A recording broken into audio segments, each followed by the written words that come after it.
Hello, beautiful people, and welcome to my channel, and welcome to part 5.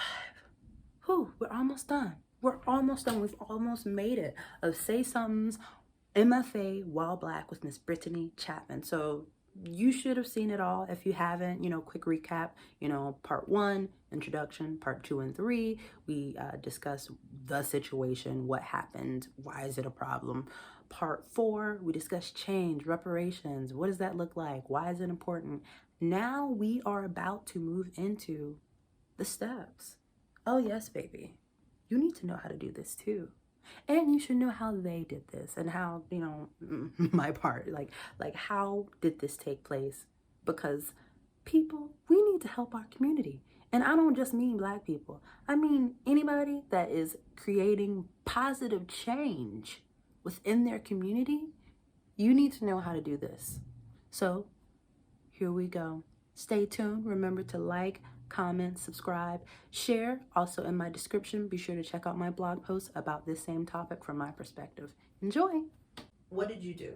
Or what are the steps that people can follow? Okay, well, I would say the first step is to any statement that your program released to the public, you sit down with it and you read it in depth and you take out all the claims that they made that were not true.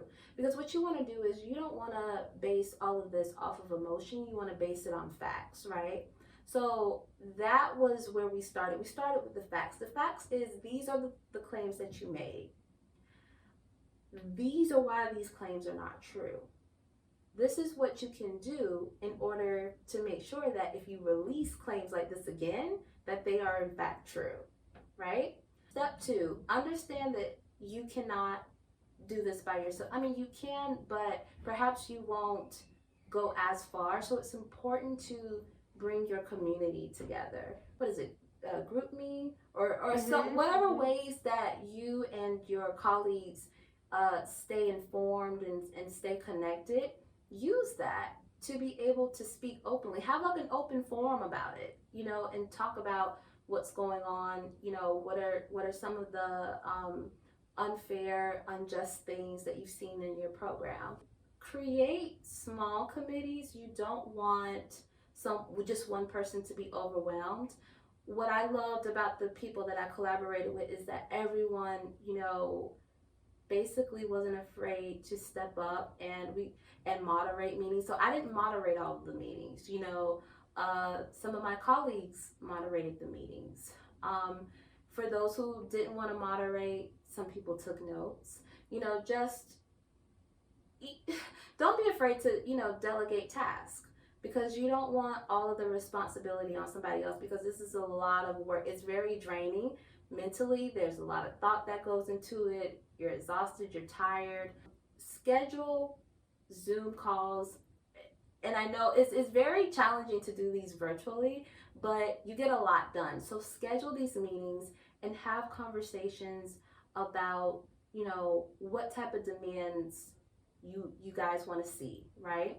And be on the same page. You have to be on the same page. And I'll even be transparent and say there were even some students of color who thought what we were doing was just silly, and they didn't support it, or they felt, well, I had an amazing experience, so this has nothing to do with me. And you respect them, okay? Don't argue with them, because at the end of the day, we don't want to create division within our community, right? Mm-hmm. We have to stick together. So just allow them to step away, and you stay focused, and you coordinate with the people who really truly want to be there. That's the thing. Do not get mad and spend time about, who's not there, who's, really a part of this, who's, started with it and then didn't stick with it. Those things don't matter. Do not pay attention or put all of your time and effort into those distractions, okay? When you create the demands letter, please allow as many people to sign it as possible. That is very important. I opened the document up not only to colleagues of color, but our non-Black, and Indigenous colleagues. I let them take a look at the letter. they also offered, feedback and suggestions of ideas of what to incorporate. But do not allow them to confiscate the narrative.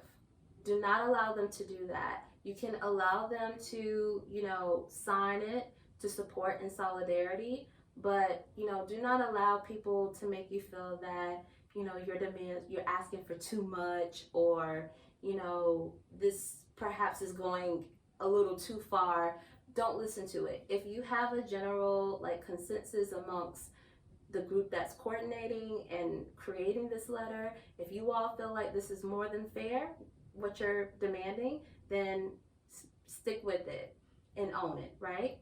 So the next thing would be to, send it off. You would email it to your program coordinator, and you would CC, the chief diversity officer, in your program or at your institution.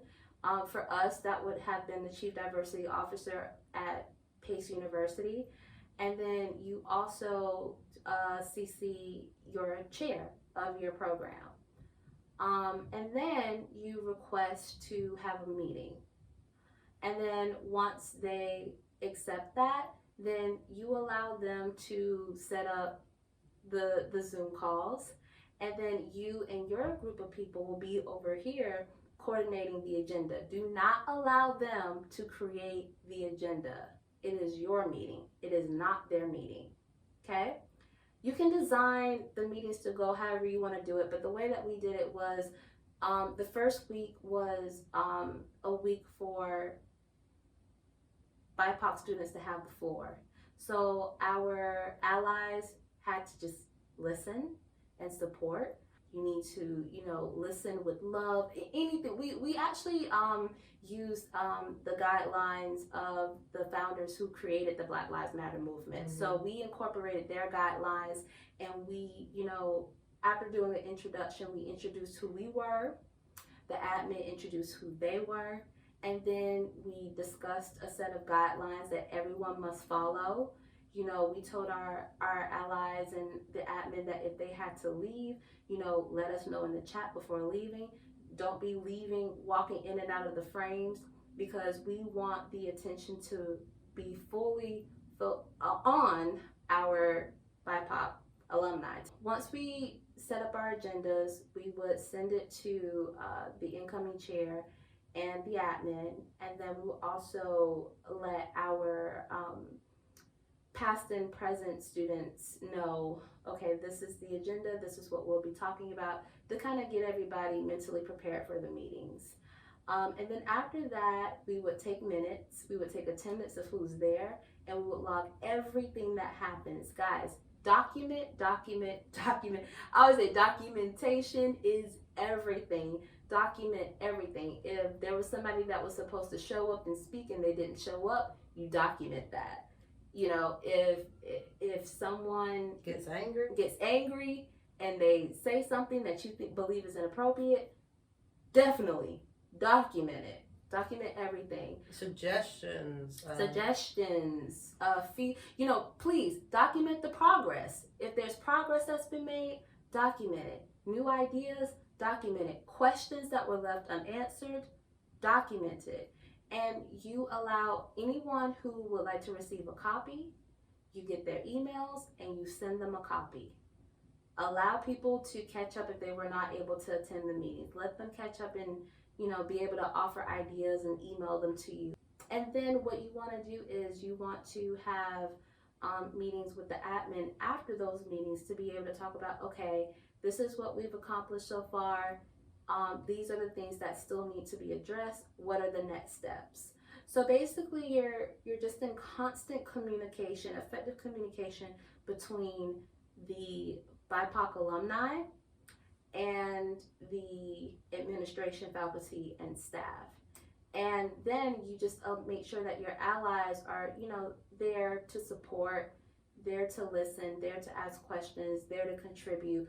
But they understand that it's not about them, that it is about making progress. That's pretty much what the process have been so far, and we're still learning as we go. There's still so much that we need to do Because we're at this point where we're trying to figure out how to approach reparations and how to get that. And if we don't, we're at this point of discussing, do we get an attorney involved at this point? What that looks like. So if you know people that's doing something similar to what we're doing, or if you know people that could give some sort of legal advice on how to move around that area, please, let us know.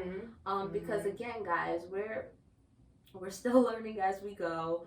And also take breaks. Don't have meetings every week. At some point you have to go and de-stress, regenerate, rest, and restore, because rest is a part of the revolution. It's you have to sustain yourself so that you can continue fighting for social change. Then slowly but surely get back to looking at the next steps, items that hasn't been addressed yet, and then figure it out from there. And we'll provide updates, but so far what we've been doing, it has been working.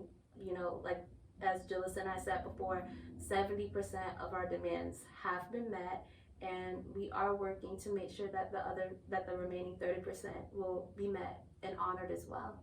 Yeah, and that's awesome. And I think we can move into any advice